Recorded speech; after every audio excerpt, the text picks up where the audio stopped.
El despierto quiere decir Buda. El primer Buda, Buda es en sánscrito, que dice el despierto. El primer Buda, que es él, el Sakyamuni Buda. Luego son los otros Budas, que son los posteriores en su legado. Bien, entonces, fijaros qué curioso lo que decía, nosotros ya le vamos a llamar Buda. Decía, para enseñar a los demás, primero has de hacer tú algo muy duro, has de enderezarte a ti mismo. Dices tú, ¿enderezarme? Es que yo necesito enderezarme en algo. ¿Y si nos tuviéramos que enderezar en algo que no vemos? ¿Y si no solamente fuéramos Homo sapiens sapiens, dos veces sapiens, o sea, sapientísimos, sino que además fuéramos Homo demens? Seres ansiosos, angustiados, envidiosos, violentos. ¿Y si hubiera una combinación extraña entre nosotros? Pues según el príncipe Gautama Siddhartha Sakyamuni Buda, hay algo en nosotros que necesita corrección. Hay una enfermedad en la mente que hace que nosotros nos veamos a los demás y veamos el mundo de una manera profundamente distorsionada. ¿Qué ocurrió? Que como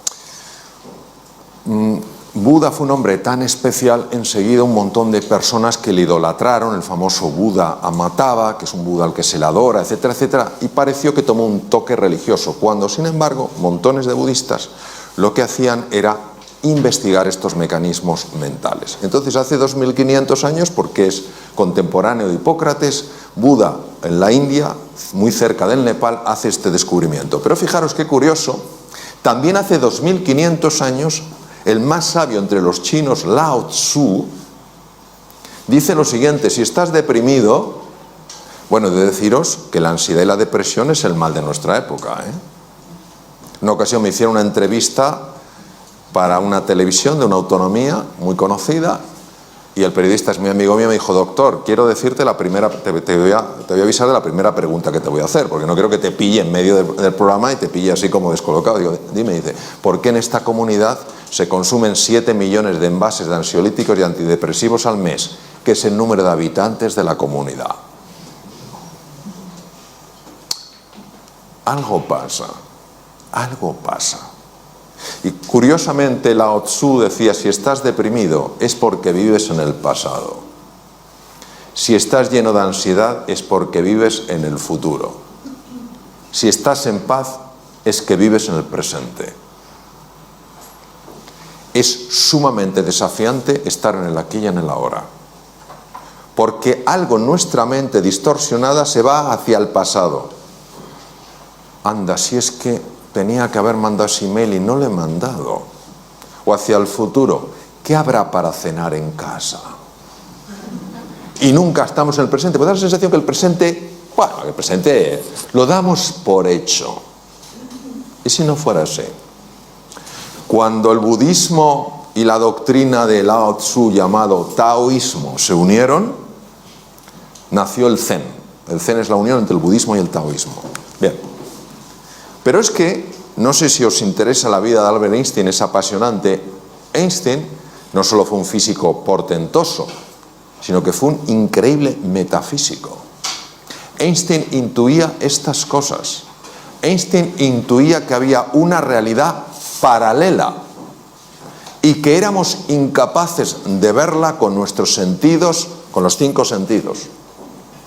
Einstein, aunque luego se enfrentó a Niels Bohr, en realidad es uno de los padres de la física cuántica, de la física subatómica. De hecho, sabéis que cuando los físicos teóricos, los de la física cuántica, estudiaron el universo microscópico, se dieron cuenta de que las leyes a las que obedecían eran radicalmente distintas a las del mundo descrito por Sir Isaac Newton en el siglo XVII. Es decir, da la sensación que hay como 2 mundos paralelos y que nuestra percepción está congelada en uno. ¿Y si hubiera cosas interesantes en el otro? ¿Y si hubiera posibilidades sorprendentes? Este es mi primer maestro, tuve la fortuna de conocerlo porque yo estaba de cirujano en un hospital en Boston, en la misma universidad, donde él estaba de cardiólogo en el hospital enfrente del mío. Yo estaba en uno que se llama Beth Israel y él estaba en uno que se llama Deaconess. Se han unido y ahora es el Beth Israel Deaconess. Bien. El doctor Benson fue mi primer maestro y fue el primer científico a nivel mundial que se interesó por el mindfulness. El Occidente rechazaba todo lo que es la meditación. El origen de la palabra mindfulness es del lenguaje Pali. Pali es el que hablaba Buda, aunque muchos escritos están en sánscrito, su lenguaje coloquial, igual que el de Cristo, era el arameo, el de Buda era el Pali.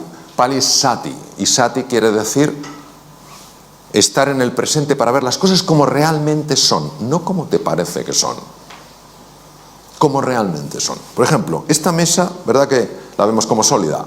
Esta mesa fundamentalmente es hueca, pero yo sé que la percibimos como sólida.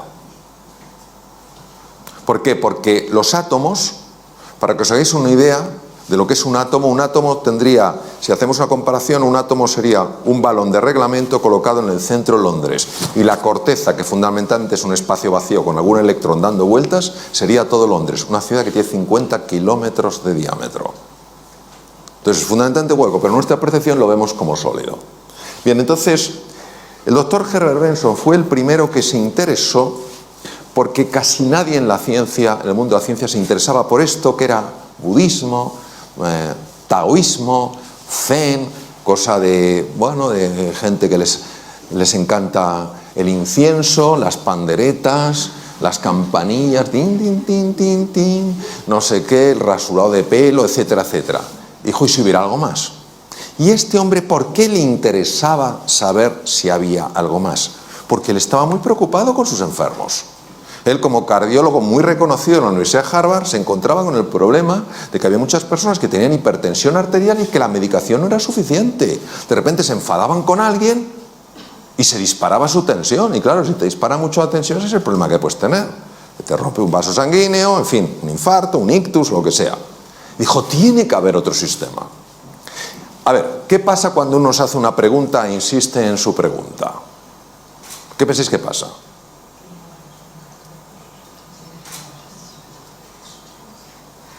Que alguien diga algo, lo que sea, hasta ahora. ¿Qué pasa? Porque normalmente encuentras una respuesta, ¿no? Empiezas a buscar, preguntas, Teresa, ¿tú sabes la respuesta? Pues mira, no, Isabel lo sabe, José María lo sabe, no sé qué, vas buscando, ahora te dice, oye, ¿qué tal? Bueno, entonces este hombre empezó a buscar y se hizo la siguiente pregunta. ¿Puede haber algo que no contemple la realidad médica, pero que pueda tener un impacto en la hipertensión arterial?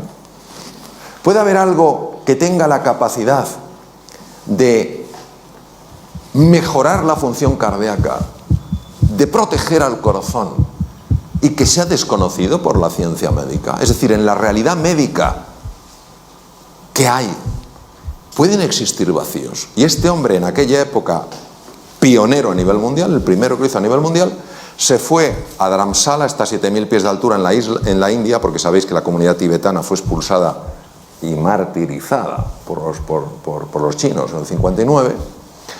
Quemaron 6.000 de los 9.000 monasterios, esto es una cifra, y se fue allí y empezó a estudiar, con un permiso del actual Dalai Lama, empezó a estudiar qué hacían los monjes.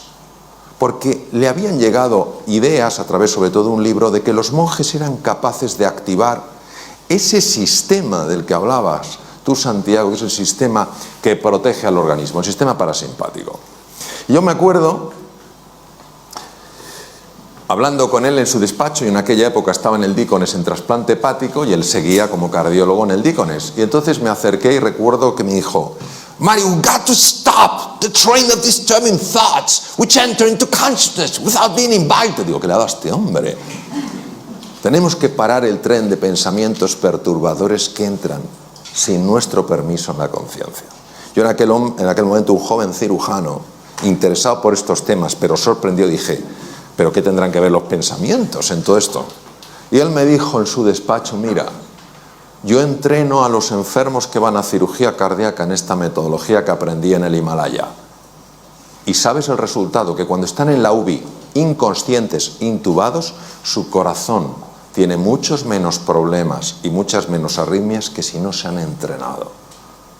Y lo que les altera es la mente. Claro,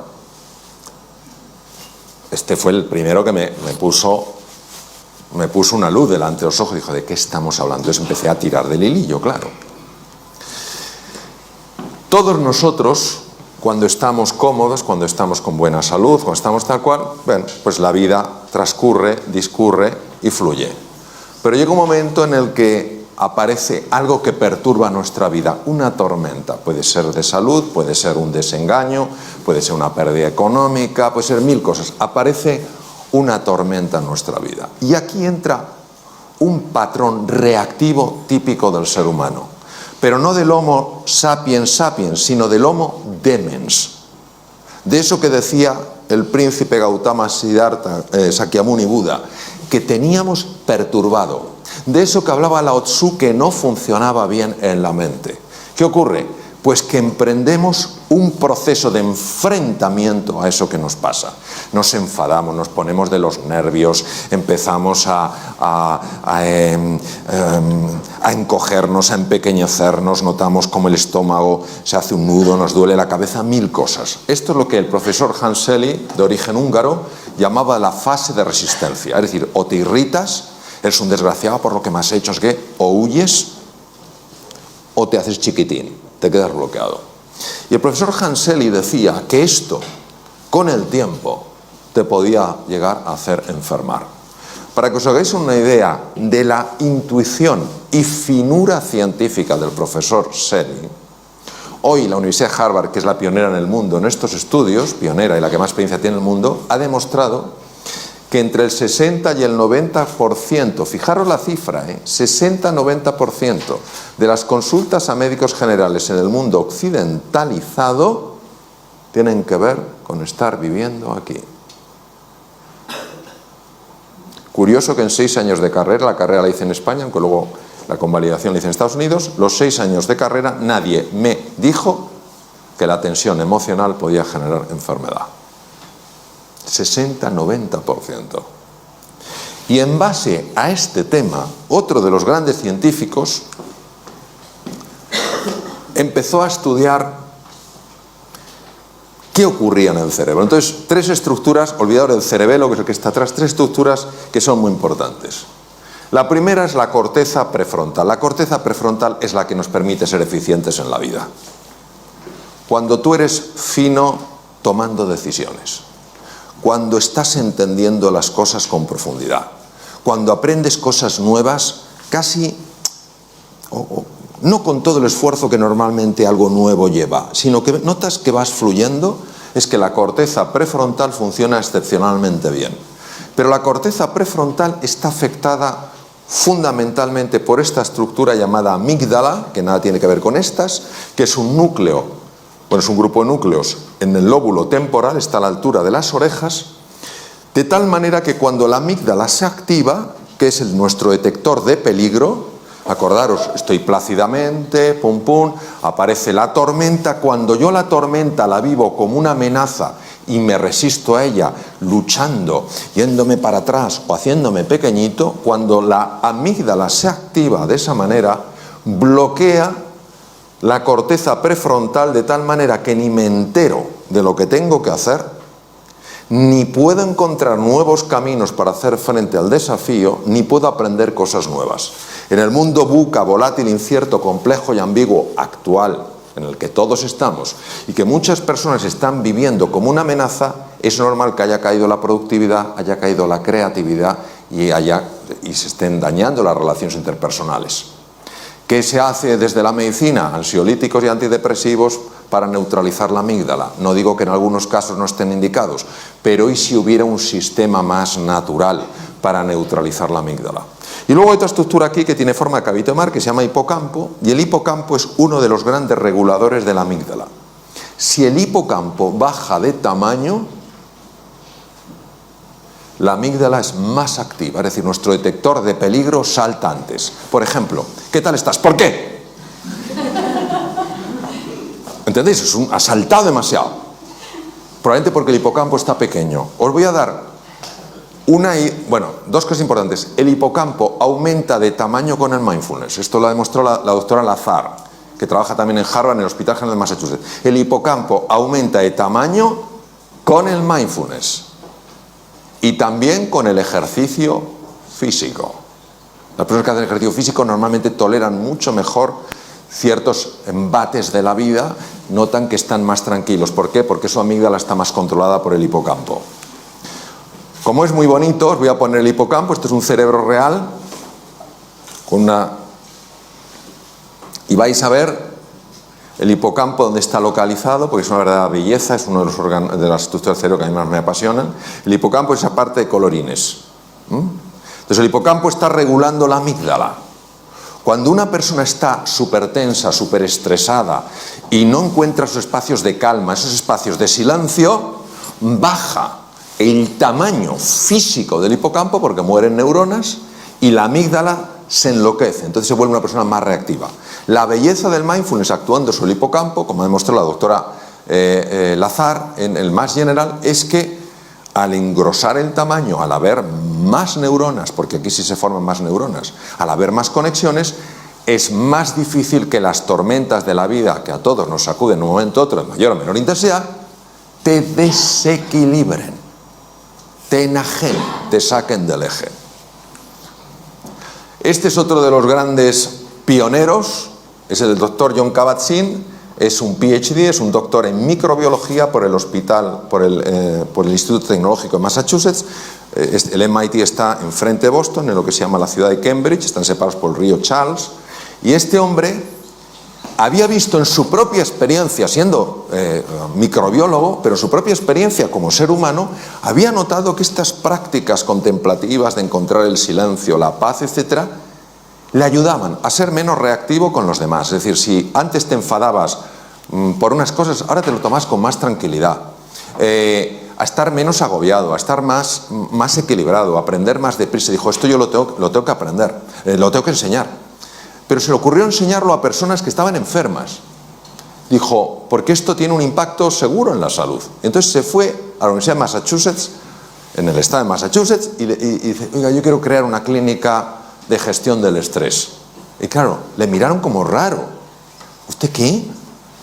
Claro, es que a los pioneros no se les suele dejar un espacio muy grande. Dice, pues no, yo quiero crear una clínica de gestión del estrés. Y creó la primera clínica de gestión de estrés en el mundo, que se creó en la Universidad de Massachusetts. Y él llamó a la aplicación del mindfulness específicamente a la reducción del estrés, le llamó MBSR, Mindfulness Based Stress Reduction, es decir, reducción del estrés basado en el mindfulness.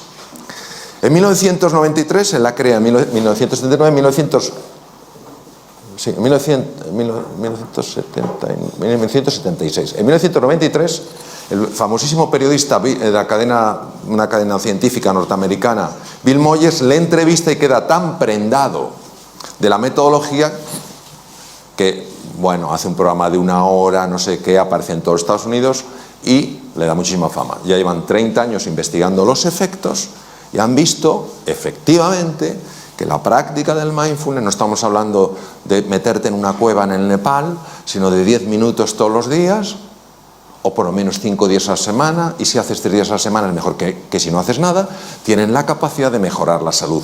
Por eso es reconocida en el mundo entero. ¿Qué es lo que pasa? ¿Qué es lo que descubrieron sobre todo Buda y Lao Tzu? Descubrieron que la mente está enferma. Y como la mente está enferma, se impone al mundo real. El mundo real es uno, pero yo construyo un mundo mental que se superpone al mundo real y lo bloquea. Os pondré un ejemplo, porque si no esto es un poco raro. Hace 500 años el mundo ¿cómo era? ¿Plano o redondo? Alguien que es muy así dice, yo igual. No, igual. Vamos, ¿quién piensa en todas las salas que hay? Que levante la mano quien piense que hace 500 años el mundo era plano. Muy bien. Que levante la mano quien piensa que el mundo era redondo. Muy bien. Vamos a ver. Es que todos tenéis razón. El mundo era redondo, siempre lo ha sido.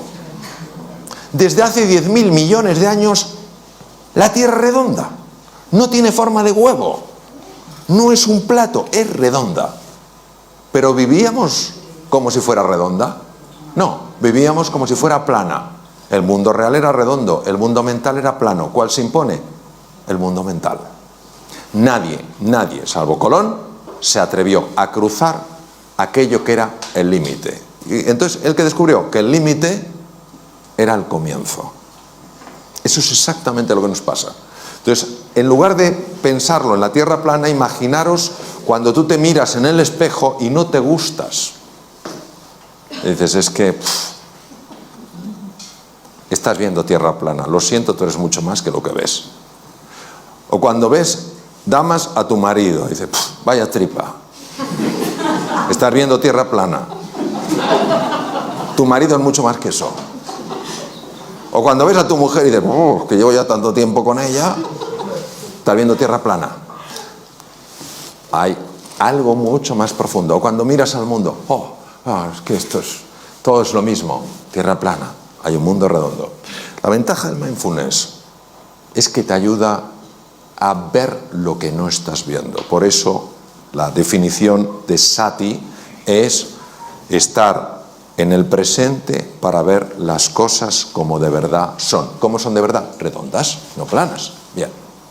Este es otro de mis maestros, Judson Brewer, que además toca maravillosamente el violín, y ha descubierto una cosa fascinante. Ha descubierto que tenemos un sistema que nos tiene atontados a todos. Estamos dormidos sin darnos cuenta, y todos conocemos el sistema. El sistema se llama DFN, Default Mode Network, y es el que hace que tú puedas conducir sin saber que estás conduciendo. Esto lo conocemos todos, ¿no? Pero dices, ¿será posible? O sea, estoy pensando en 1000 cosas y sin embargo, como que el coche va solo, ¿sí? Pues que sepamos que esto aumenta significativamente la posibilidad de tener un accidente. Significativamente. ¿Por qué? Porque ¿dónde no estás? En el presente. ¿Dónde estás?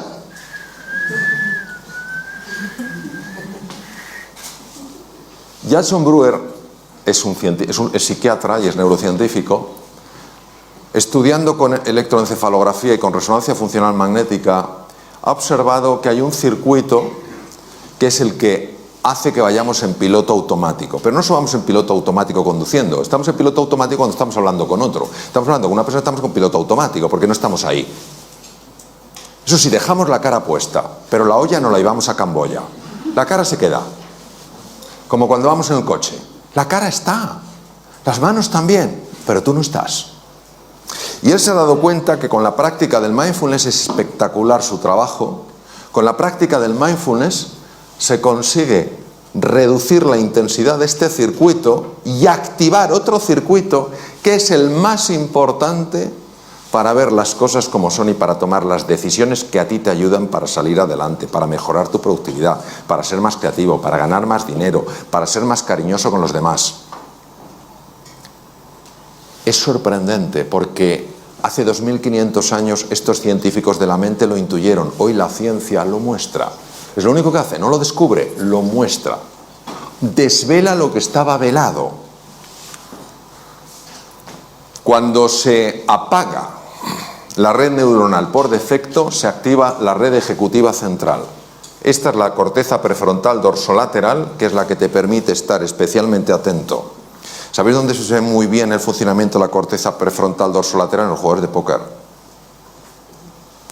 Un jugador de póker, ¿de dónde? O sea, ¿qué es aquello de donde no aparta la vista? No jugáis al póker ninguno, ¿verdad? Me miráis como diciendo que pregunta más compleja. ¡Exacto! Tú juegas al póker, ¿verdad? Los ojos del enfrente. Si habéis visto una película de James Bond, no sé cuál es, Casino Royale me parece, ¿qué hace constantemente? ¿Por qué? Porque capta un pequeño matiz. Cuando tú... Hay un chiste, que me perdonen los banqueros, pero es que me viene, yo no cuento chistes. Llega una persona a pedir un crédito, dice, no, pues este tendrá que ser persona es un cargo elevadísimo, va. Dice, yo quisiera un crédito. Dice, no se lo doy. Digo, pero por favor, ¿hay algo que puedo hacer? Dice, sí, pero es tan difícil. Si es usted capaz de hacerlo, le doy el crédito. Y dice, bueno, ¿de qué se trata? Dice, mire, yo tengo un ojo de cristal. Dice, no me lo creo. Pero si es perfecto. Dice, sí, es el ojo de cristal más perfecto que hay en el mundo. Vamos, es que está unido a los músculos que mueven el ojo y es imposible distinguirlo. Si usted descubre ¿cuál es mi ojo de cristal? Le doy el crédito. Dice, tío, ¿de verdad? Dice, sí, sí. Dice, le puedo hacer unas preguntas. Dice, hágame las preguntas que quiera, pero no lo descubrirá. Y empieza este hombre, dice, no, casi no preguntas.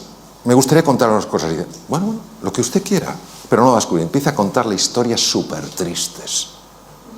Pero de estas tristes no, lo siguiente. Y más tristes, y más tristes. Un momento dice, ya sé cuál es su ojo de cristal.